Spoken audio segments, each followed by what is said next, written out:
Sige, pray tayo ngayon.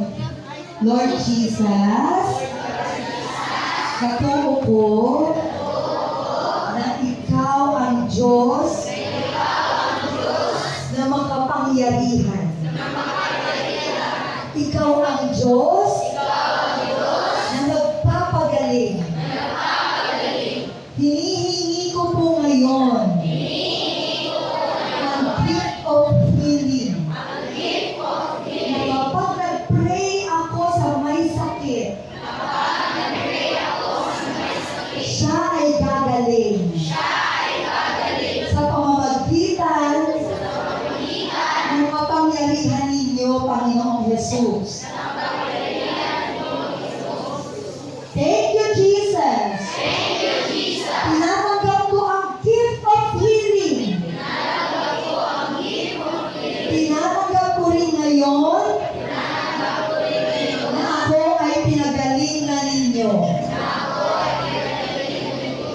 In Jesus' name, magaling na ako.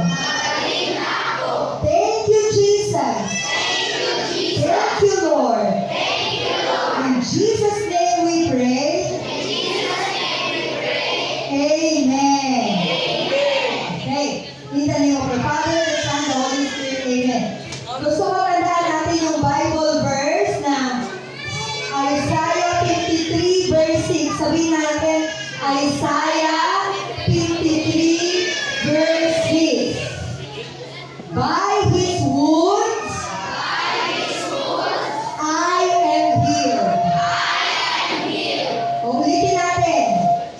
By His wounds, I am healed. Sa Tagalog, sa pamamagitan ng sugat niya, ako ay pinagaling na.